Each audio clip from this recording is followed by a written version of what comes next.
bonito percurso da Terra Cor. E eu também estou muito contente e agradecida de fazer parte já. Se contar nos dedos, já tem algumas boas oficinas que estamos juntos aí, hein? Já tem um bocado, já tem 2 anos, velho. Bastante, Então, bastante já. E tem então mais agora, para gente, fazer, né? Tem muito mais para a gente aham, continuar desbravando. criar aí nesse universo maravilhoso. Exato. Neste grande brinquedo que é o planeta Terra, né, gente? E por falar em brinquedo e em brincar, a gente vai abrir agora a nossa roda de conversa com o nosso primeiro participante, que é uma pessoa muito especial, um convidado. Vou falar com vocês, bebam do néctar da experiência dessa pessoa, né? O Roquinho, que é um brincante, né? Dotado de muita sensibilidade artística, e já vem realizando um trabalho há mais de 30 anos nas comunidades, com o brincar, né? E a sua obra como um todo, o seu trabalho, se baseia na observação daquilo que a gente chama de cultura da infância, né? Uma cultura que promove arte, cultura, resgate e preservação dos saberes populares, né? Potencializando o ser humano como um todo no seu despertar para a vida por meio do brincar, nesse caso, né? Então, se você tiver um tempinho depois aqui do workshop, a gente recomenda que vocês visitem a página do Carretel Cultural, que é o projeto do Roquinho, né?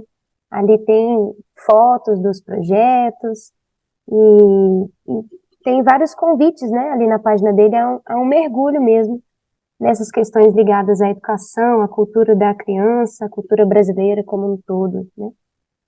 Então, Roquinho, gratidão pela sua participação, sua disponibilidade, né? Fica à vontade, você tem esse momento de fala e pode administrar como quiser, para as pessoas também fazerem comentários, perguntas, né? Quando tiver faltando ali uns 10 minutinhos, a gente avisa e tá com você a palavra. Obrigado, Serena. Me ouve bem? Vocês me ouvem bem?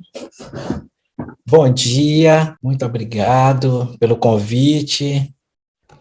Feliz de estar aqui, de ver esse projeto seguindo adiante de maneira tão especial, forte, poderosa. E, enfim, eu não sei o que aconteceu. Mudou para vocês a tela ou foi só para mim? Não, eu mudei aqui, Joaquim, tá na sua imagem agora, tá? Ah, tá. É porque eu não me vejo, fiquei meio para sumir. Eu mesmo não me vejo. Vocês estão vendo o Joaquim? Um Sim, nariz sim. verde, muito especial. Legal. Pronto. Então tá bom. É só porque para mim sumiu. Eu fiquei sem me ver e sem ver, só vendo duas pessoas, mas é este. Sabendo disso. Agora eu tô vendo todo mundo, beleza. Mas aí é o seguinte: falar de brinquedo, brincadeira, de arte foi o que eu me propus, pensar um ponto de interseção entre o brincar e a arte, pensar que a brincadeira compreende o que é essencial e assim sendo, compreende então a arte, né, o brinquedo e a brincadeira, mas tudo isso a partir de um ponto comum, que é o movimento e o corpo presente e a alegria de brincar. Então, eu pensei na gente começar brincando, apesar da distância, e aí a gente segue a partir disso, ou de repente a gente só brinca e compreende tudo só por ter brincado, já não precisa refletir nem nada.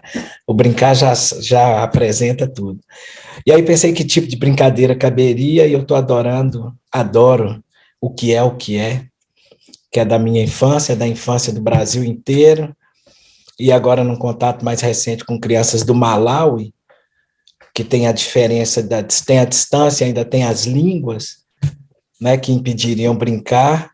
A gente descobriu que o que nos permitiria brincar, as crianças daqui com as crianças de lá, era também porque eles têm lá e foi maravilhoso. Então, para as senhoras e para os senhores, eu vou começar perguntando o que atravessa o rio sem molhar, fácil. Sabe, Serena? Passarinho? Passarinho atravessa, o grito atravessa, a sombra. Isso. Como é que é? A sombra, o vento. né? São infinitas as boas respostas. O que é o que é? Que quando o pai nasce, a filha já vai longe. Ou como dizem na roça, quando o pai nasce, a filha já está no giro, já está longe. Sabem? O fogo e a fumaça. Quando o fogo nasce, a fumaça que a filha já está longe, antes mesmo do pai nascer. O que é o que é? Que para ver o corpo, para ver os dentes, tira a roupa. Para mostrar o corpo, tira os dentes. Você que é agricultor, Cláudio, para mostrar os dentes, tira a roupa. E para mostrar o corpo, tira os dentes. Milho? Milho. Estou falando de coisas da natureza, estou caminhando aqui por terrenos que brincam com a coisa da natureza. Agora eu escutei uma muito boa, que é assim, o que aprendi agora na viagem, última viagem que eu fiz lá ao Vale. O que é o que é? Passou um caminhão de banana. Uma banana caiu. 2 viram. 5 pegaram. 10 descascaram. E 32 comeram.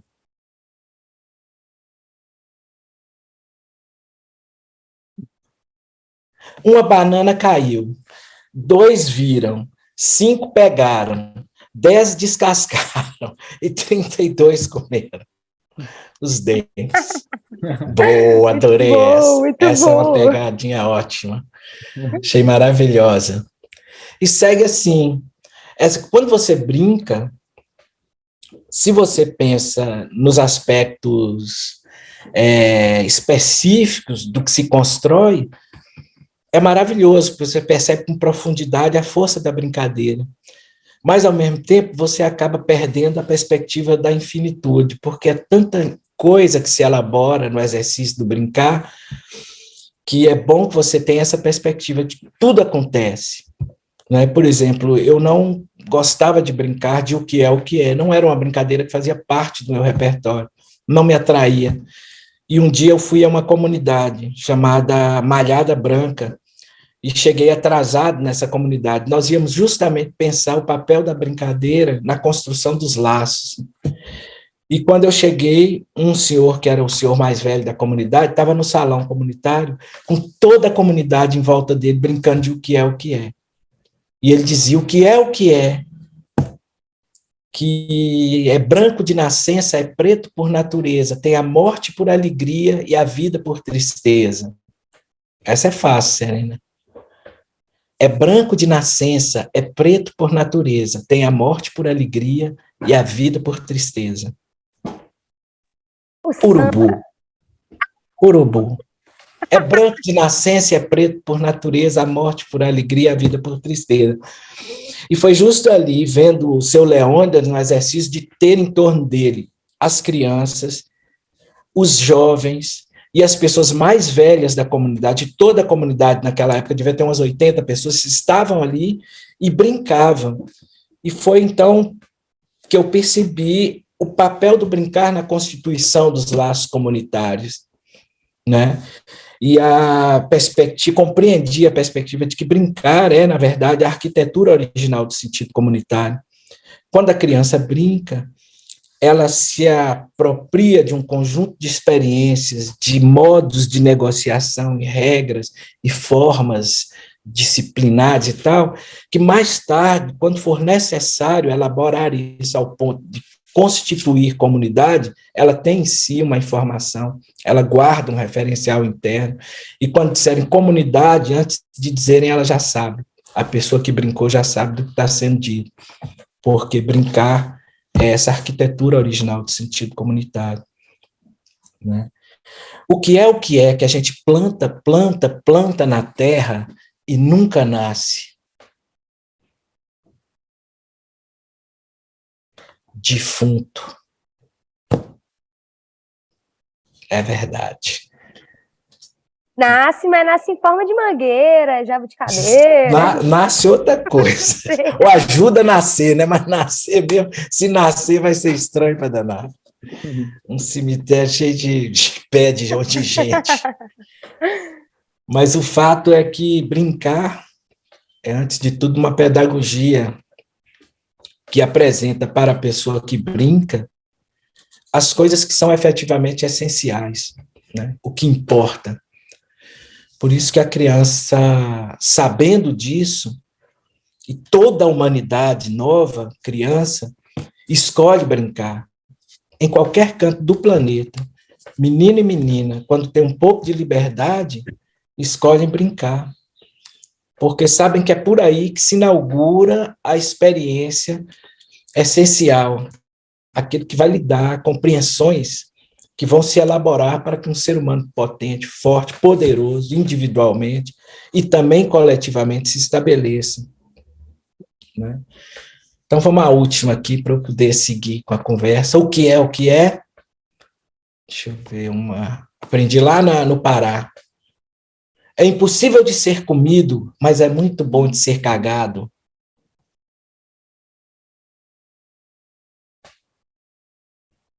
Sabem? Arame farpado. É impossível de ser comido, mas é muito bom de ser cagado. Ser cagado. Aprendi muitas no Pará, voltei de lá feliz demais. A experiência de trabalho foi horrível, mas o tanto de brincadeira de o que é que eu aprendi lá valeu a pena. Ô, Joaquim, tá me ouvindo? Estou te ouvindo. Já para a gente, né, dar uma dinâmica aqui, você falou de uma questão do brincar, né? Eu vou falar de uma experiência assim, que eu tenho tido com o desenvolvimento da oficina, que é o meu resgate. Você falou, né, do brincar na infância, mas como isso me impacta, né? Então, por exemplo, uma coisa que eu impactei, eu senti, né, falta, né, ou saudade, não foi do meu tempo de infância, foi no tempo que eu brincava com as minhas filhas. E que eu percebi que ao longo do tempo, né, a minha presença com o brincar delas, né, com o distanciar delas da infância, também né, diminuindo a intensidade. Então, a oficina, o dia a dia, aquela presença nossa ali com as crianças, né? Comecei a sair das oficinas com a sensação que eu tinha quando eu estava com as minhas filhas nessa fase, né?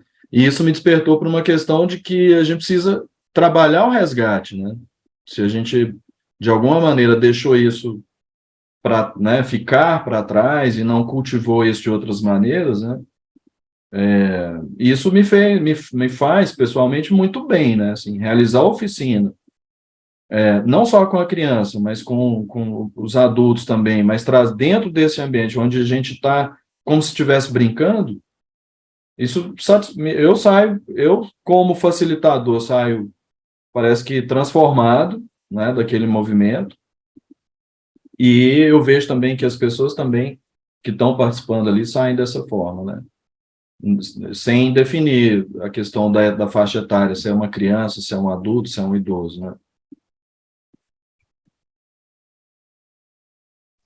Eu acho que é muito comum para os lugares de interior que a gente vai, os adultos não deixarem de brincar ou conceberem experiências que são voltadas para adultos, mas que as crianças brincam, que estão junto ali, presentes e aprendem com o processo, que correspondem ou, sabe, de algum modo ao brincar. Então, as pessoas chamam, por exemplo, o batuque de brincar o batuque, de brincar a folia, que é religioso, mas também, né, vamos brincar, sabe, várias experiências adultas que continuam apresentando às crianças, aos adultos e às crianças, possibilidades de construção de conhecimento, possibilidade de costura de qualidade uns com os outros, ou de assentamento do sentido comunitário e fortalecimento do sentido comunitário, né? Então, acho que para a gente do universo urbano, essa não é uma perspectiva muito clara, assim. A gente deixa de brincar e coletivamente a gente deixou de brincar e é uma pena, é uma pena. Ontem eu tive na Casa do Beco, iniciamos um trabalho lá para pensar qual é o meio de construir ou de vivenciar perspectivas de criação artística, tendo a cultura da infância como território de inspiração. São 5 encontros. E a gente brincou de uma maneira profunda. E a gente saiu de lá pensando, por que a gente não brinca aqui em Belo Horizonte, como se brinca no interior, na roça, uma experiência que dura 5 horas, 6 horas, em que você costura a sua relação com o outro, com uma qualidade incrível, em que você aprende com o outro, em que seu corpo presente, né, se enche de uma alegria que não mora em lugar nenhum, mora em todos os lugares. Enfim. Então, acho que é algo a se pensar mesmo. É uma experiência necessária, brincar. Gratuito, e mora na gente, né, por necessidade ou por experiência, assim. Se você for uma criança que brincou muito, você tem um repertório incrível em si, razões muito profundas, basta conectar com a infância, com a sua própria criança, e você descobre as razões para brincar. Se você não brincou, isso lhe fez falta, isso continua existindo em você, essa perspectiva, porque existe um desejo, uma necessidade, uma falta que pode se realizar ainda. Então, as razões são de campos quase que opostos, assim, mas elas existem, né?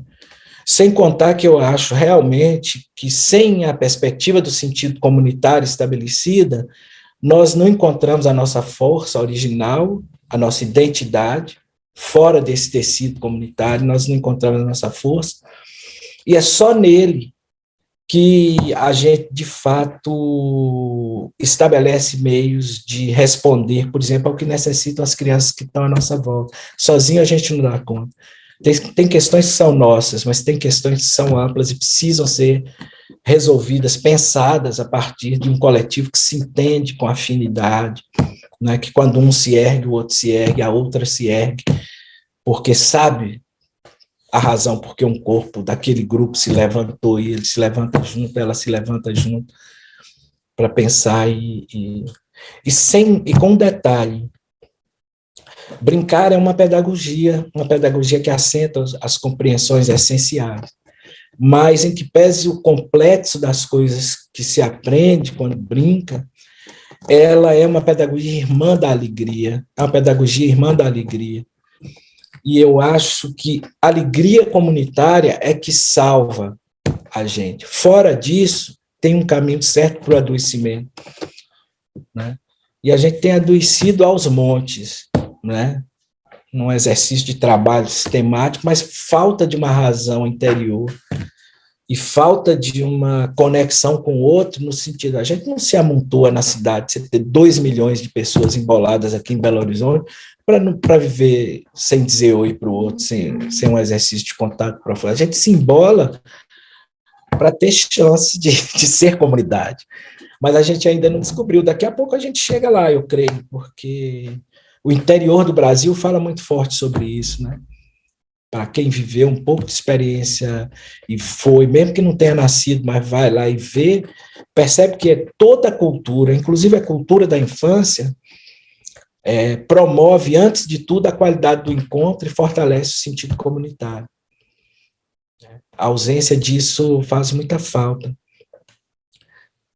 Mas eu queria dizer assim que, antes, que eu acho que tem umas coisas que são essenciais, são importantes serem ditas em qualquer contexto, é que essas crianças com as quais nós trabalhamos, que Cláudio visitou, por exemplo, em Maquiné, que é uma comunidade muito especial, a 40 quilômetros aqui de Belo Horizonte, 30 e alguma coisa, fica ali em frente à Ravena, Maquiné, Ravena de um lado, Maquiné de outro. Eu trabalhei lá 5, 6 anos, agora estou um pouco afastado, a gente mantém contato à distância. O grande papel do brincar lá foi a construção de laços, foi constituir experiências que fortalecessem o diálogo entre as pessoas. E as crianças foram as que nos apresentaram essa perspectiva. Mas eu acho que o importante a dizer é que as crianças de Maquiné, como uma infinidade de crianças do Brasil, todas as crianças do mundo, elas não pairam acima dos conflitos, né? Elas não pairam sobre os conflitos, elas estão inseridas nos conflitos, nos contextos. Então, todas as mazelas que estão postas sobre uma comunidade reverberam de maneira muito poderosa sobre a criança. Uma menina, por ser menina, não está livre do machismo. O machismo arrebenta a vida de uma menina de 8 anos de idade, de 5 anos de idade. Um menino negro, uma menina preta, ela não está livre do racismo. O racismo arrebenta a vida de uma criança com 2 anos de idade, com 1 ano de idade. Assim que ela puser, né, o corpo sobre o mundo, esse contexto impacta sobre a vida dela. Então é importante dizer isso, porque eu acho que toda ação que nós fizermos precisa estar comprometida com a alteração dessa ordem, com a alteração dessa lógica, porque a infância nos informa, a infância me deu tudo, né? Eu tive uma experiência de infância formadora e depois eu transformei isso numa reflexão com outras pessoas, a Casa das 5 Pedrinhas, Lídia Ortélio, Adelcinho, Gil Amâncio, Levindo, Faria, Léo Ladeiro, Lia Matos, enfim, Lucilene Silva, um infinito de pessoas que vieram discutindo coisas e aprendendo umas com as outras, em comunidade, Kátia, lá em Maquiné, né? Mas as crianças nos deram, então é preciso devolver a elas, através do trabalho que a gente fizer, uma espécie de compromisso e luta para que essa realidade se altere, para que esse contexto não seja tão difícil para as crianças brasileiras, enfim, e é muito complexo. Então, acho que esse é um princípio, para mim é um princípio, sabe? Compreender que o universo do brincar, às vezes, e durante muito tempo isso aconteceu com a gente, ele é tão encantador, tão poderoso e forte, que ele pode te elevar a um lugar em que você não perceba que a criança é parte desse contexto. Inclusive, que a cultura da criança, como ela é uma cultura, ela se manifesta de maneira singular, universal, mas também singular em cada lugar, é também uma resposta. Ela é fruto e resposta a essas condições, que muitas vezes estão sobre a vida de meninos e meninas, né? Acho significativo. Estou falando disso, estou falando de mim, do meu compromisso, do que a Carretel é, assim. Esse é um princípio, né? E dizendo isso para entrar de fato na conversa, que é pensar o brincar como uma pedagogia, essa pedagogia das essencialidades, que compreende o que é essencial e se faz presente, então, no exercício da brincadeira. A arte está no mesmo campo do brincar, é algo que a humanidade não dispensa, é impossível para a humanidade desconsiderar, né? Então, a arte compreende a brincadeira em muitos aspectos, e o brincar compreende a arte desde sempre. A criança que brinca inaugura experiências que mais tarde vão se elaborar e se constituir em experiências que talvez possam ser denominadas de artísticas, né? Mas uma criança, por exemplo, brincar é uma grande representação do mundo à sua volta. A criança que brinca, ela não extrai a brincadeira do nada, né? Ela brinca para saber o mundo à sua volta. Então, ela brinca observando o que a mãe faz, o que o pai faz, o que as pessoas em volta fazem, o que é importante para a relação dos adultos.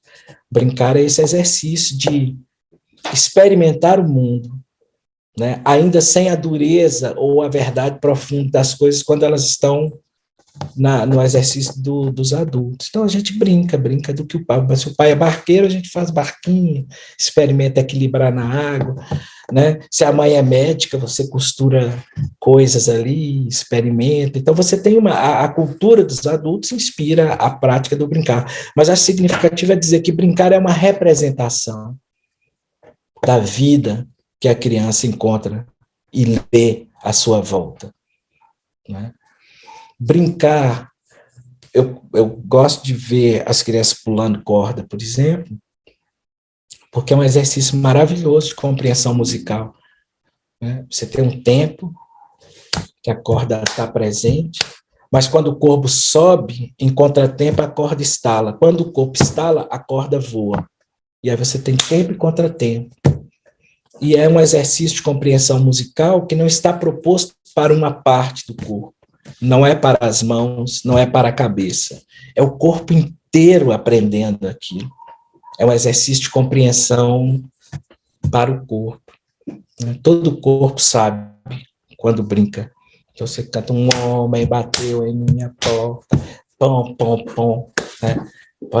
Aquelas, todas as de mão, tudo isso é ritmo, é música e a arte, que aí, isso não é arte, não é efetivamente arte, mas é possível compreender os elementos da arte permeando todo o exercício da brincadeira, não é?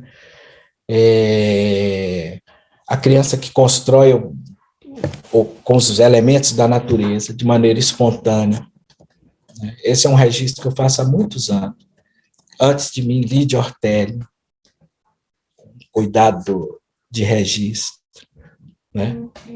Uma infinitude de mandalas, de composições, sabe? De cores, de escolhas, de formas, incríveis, inacreditáveis, profundas, dessas assim que vão no ponto. Lídia tem um livro que chama História de uma Manhã, tá por aqui. É o único livro que ela escreveu. Vou mostrar para vocês porque é raro, tá fora de catálogo há muito tempo. Peraí.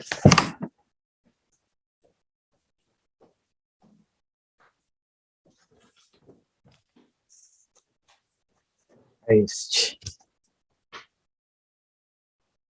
Eu tinha perdido o meu e fui a Salvador agora e ela tinha recebido uma caixa com 5 livros, porque a moça que produziu há milhares de anos atrás tinha lá essa caixa, enviou para a Lídia, porque Lídia já não tinha mais. E aí Lídia guardou um para mim e eu recuperei. Mas é um livro em que ela registra, numa manhã de Salvador, o exercício de construção das crianças, tendo por matéria os elementos da natureza. Coisas que a gente já fez, coisas que a gente já viu as crianças fazerem, né? Mas é interessante que ela me contou que ela, tendo feito isso, foi à Inglaterra com um livro em mãos, viajou pela Europa e chegou numa casa em que tinham vindo do Tibete para aquela casa onde ela estava, monges tibetanos. E quando eles tomaram o livro pela mão e começaram a ver as fotos, eles começaram a decifrar os significados do que essas mandalas tinham para eles. Eram mandalas feitas num quintal da Bahia, mas tinham nelas, né, representavam coisas que para eles tinham sentido.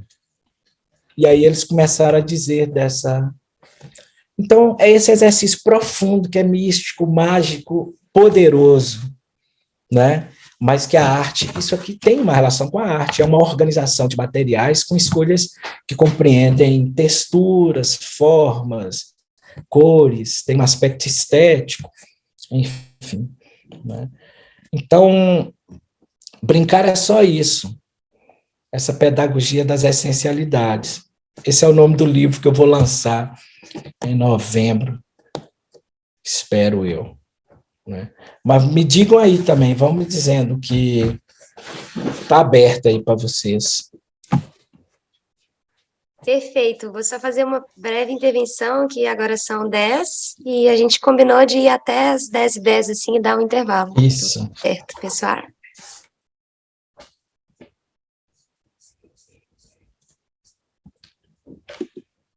pessoal que está participando aí quer fazer algum comentário, alguma pergunta?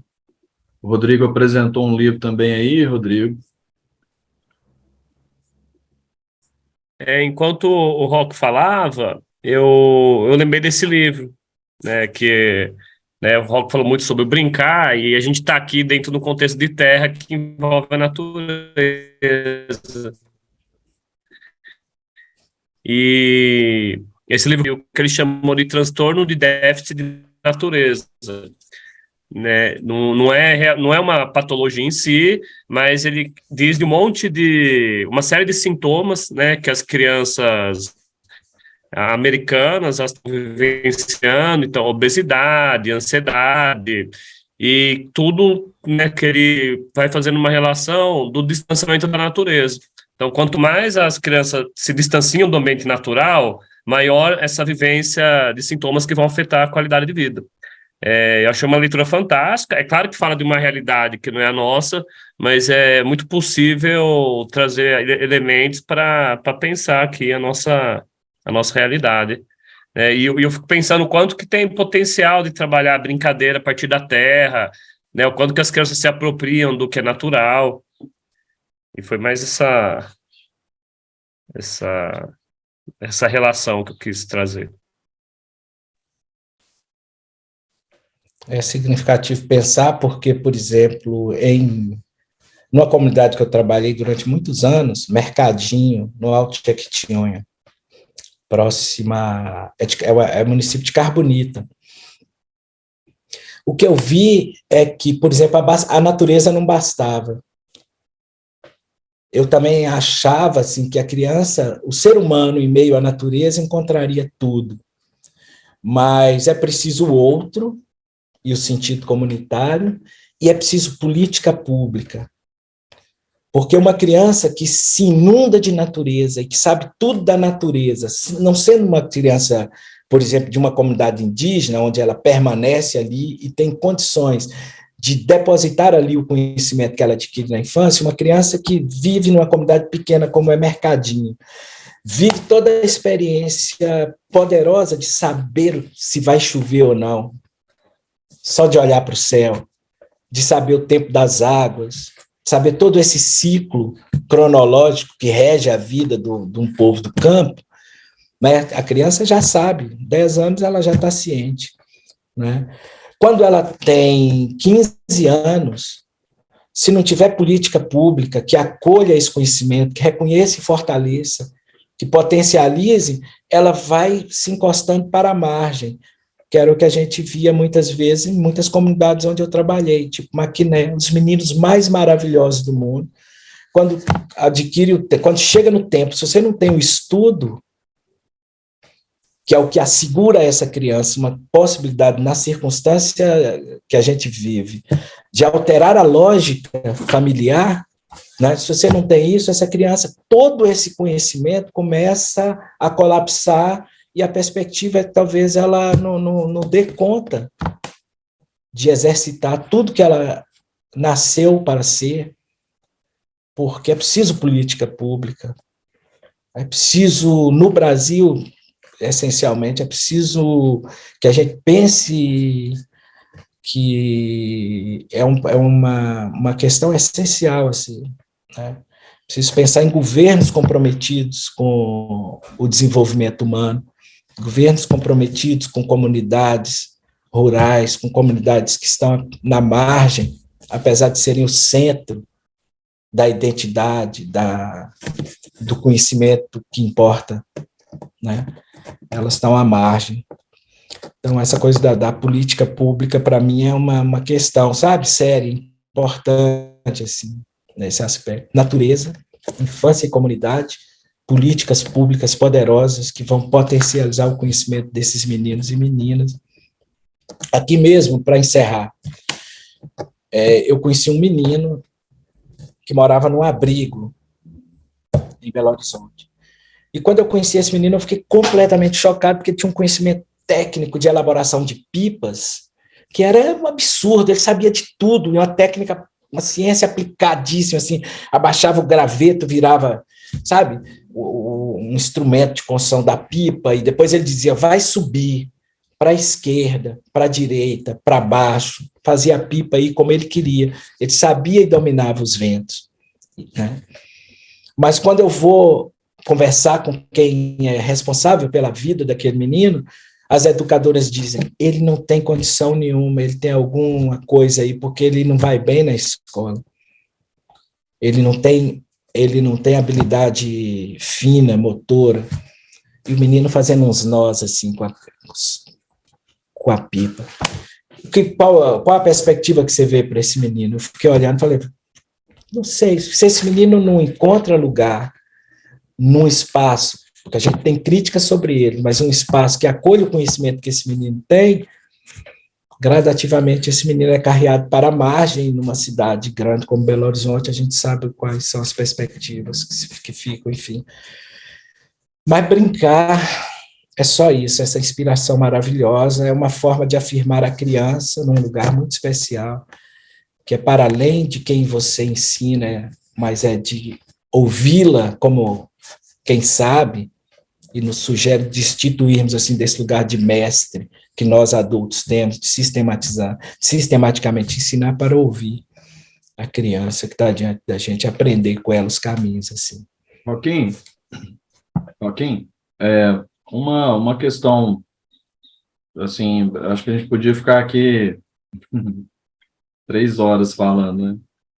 Mas vendo você falar, né, assim, me remeteu a uma questão que eu acho que a nossa geração, ela passou por 2 contextos. Um, pré-era tecnológica, e outro, durante, né? Não é nem pós, é durante. Como é que você vê isso, considerando que os problemas vieram da era pré, estão atravessando, esses problemas que a gente tem falado, de falta de política pública, né, de considerar todas essas nuances, como que você vê esse impacto dessa tecnologia já fazendo parte da nossa realidade urbana, né, coletiva? Como que você vê isso? A partir daí, como que você enxerga possíveis soluções? Acho que, de um modo geral, assim, pensando historicamente, antes do aspecto tecnológico, eu percebo que é o melhor tempo, talvez, ainda que a gente perceba as mazelas, todas as questões que estão postas, até muito pouco tempo você não tinha um conceito de criança. Criança era só um ser humano que nasceu para crescer e se tornar adulto. Né? Não existia um conceito de infância. Joaquim, desculpa te interromper, porque eu fiz um estudo uma vez a respeito da figura da criança na mídia, e, na verdade, durante muito tempo, a gente pensou na criança como sendo um mini adulto. Então, um conteúdo não específico para esse público, mas esse público acabava tendo que consumir algo feito para o adulto, porque, afinal de contas, ele não passava de um adulto pequeno. Então, isso muito gravemente, né? Você tinha instituições do governo, por exemplo, federal, que as crianças eram deixadas lá para trabalhar a partir dos 7 anos de idade, a Marinha Brasileira, por exemplo, sabe? Então, você veio alterando isso, essa lógica, e hoje eu acho que você tem uma reflexão profunda, as pessoas estão escrevendo sobre isso, você tem conceitos, e a perspectiva de um mundo melhor está muito assentada na perspectiva de como você lida com quem vai, de algum modo, gerenciar esse mundo daqui a um tempo. Então, nesse sentido, eu sou otimista, apesar das mazelas e dos desafios que nós temos hoje. E, essencialmente, eu acho que não há nada ruim, sabe? Não acho que a tecnologia é ruim, não acho que nada, efetivamente, é ruim. Né? Essencialmente, elas podem estar muito mais no campo do bom, do legal, da coisa positiva. A forma com que você lida com isso pode fazer disso algo miserável. E a tecnologia é maravilhosa. E as crianças têm eu sinto, eu mesmo, eu acho que nós todos aqui, que vivemos essa transição, assim, né? Era uma paixão por tudo que era tecnológico. Qualquer sinalzinho de tecnologia, eu estava lá, atento, querendo. Padre do Paraíso não tinha televisão, e eu queria alguma coisa que piscasse, que desse um sinal de tecnologia. As crianças amam. Quando chegou era Mas, preto e branco, né? não, quando Com chegou, tela depois eu vou colorida. contar, um dia eu vou te contar a história de como que chegou a televisão para isso e tal. Mas o fato é que a tecnologia é uma necessidade, os meninos e meninas reconhecem, mas ela não é a única. O ser humano é vasto, e a vastidão humana exige um diálogo vasto para que você se componha, né, com toda a sua vastidão. É preciso uma informação muito ampla para que você não fique capenga. Então, se você estiver se alimentando de um elemento só, você que é vasto, você fica vazio, e esse vazio adoece, né? Esse vazio adoece. A gente precisa se alimentar de. É como se a gente fosse um rio e as vertentes precisam ser muitas, né? Para gente. Então, eu vejo dessa forma, sabe? É só uma questão de como lidar. E nesse caso, a responsabilidade é nossa, de nós adultos. Precisamos criar meios, precisamos criar políticas, leis, regular e colocar a criança no centro, né? Não pode ser. O mercado não pode ser o regulador, os interesses de outra natureza. Tem que ser a infância com que ela nos disser que importa.